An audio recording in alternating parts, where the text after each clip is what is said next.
In today's video, I want to share with you a story that still makes my heart race whenever I think about it. It is not just about what happened in a single moment. It is about everything that built up to it, the emotions I tried to bury, and the way a single gaze can unravel everything you thought you had under control. He kissed me once, long ago, in a way that felt like he had uncovered some hidden desire. And though this story is not about that moment, it begins with the same trembling pulse, the kind of pulse that makes your skin hum and your mind spiral. Welcome, my dear listeners, to a tale of love, of mistakes, of temptation, and of moments we never expect but somehow never forget.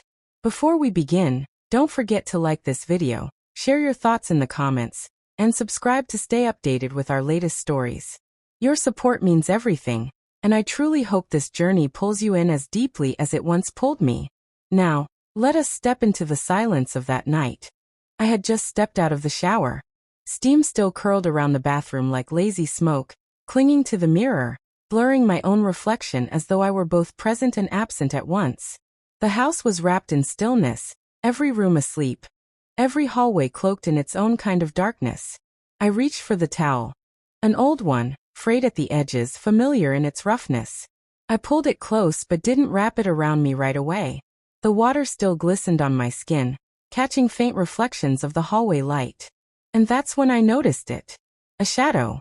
At first, I thought it was just the trick of the light. My mind likes to play with shapes when I am tired, turning the ordinary into something strange. But then I saw it. The unmistakable silhouette of someone standing in the doorway. He was still, suspended in silence, his hand resting on the doorknob as though he hadn't decided whether to enter or retreat. And yet he had already crossed the line.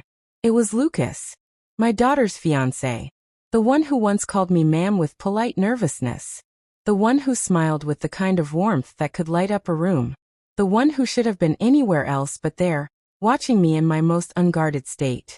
For a moment, neither of us moved.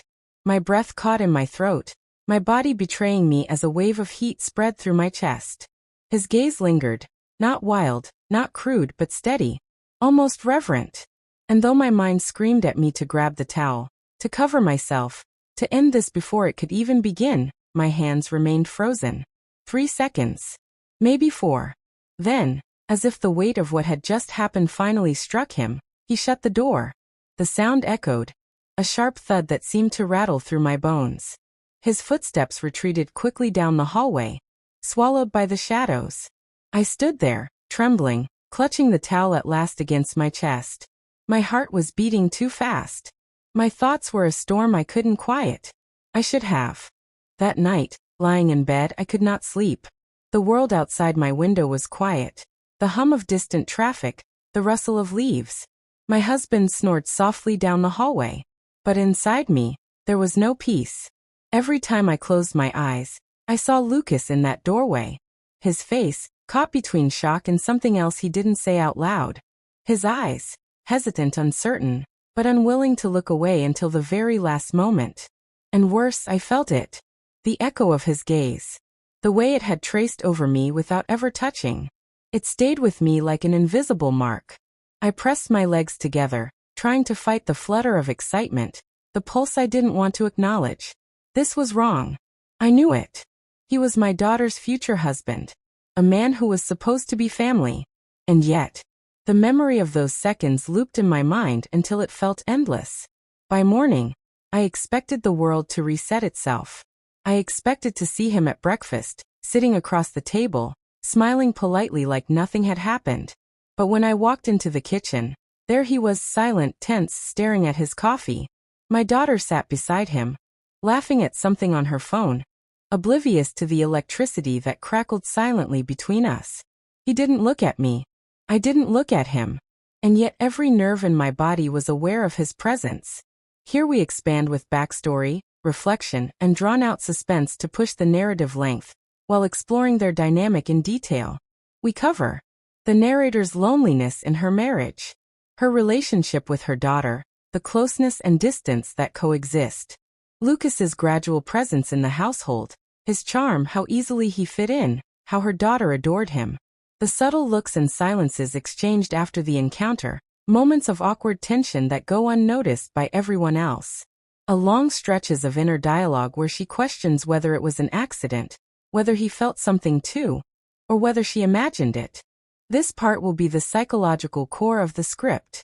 She begins journaling secretly, confessing what she cannot say aloud. She wonders if Lucas told her daughter, if he will avoid her forever, if he secretly wants more. Her guilt grows, but so does her obsession. I'll write this section in a confessional tone, as though the narrator is speaking directly to the audience, pulling them deeper into her secret. Weeks later, something happens. Another moment where their eyes meet across the room, when her daughter is distracted. A look that lasts too long. Nothing is spoken. Nothing physical happens. And yet, that look confirms everything. The encounter was not one-sided. And now, she cannot stop imagining what if. The story will end in unresolved tension. No affair, no explicit crossing of lines, but a lingering sense that something has awakened that cannot be silenced. And so, my dear listeners, I live with this secret. Not of what happened, but of what almost happened. Of what still lingers in every glance, in every silence.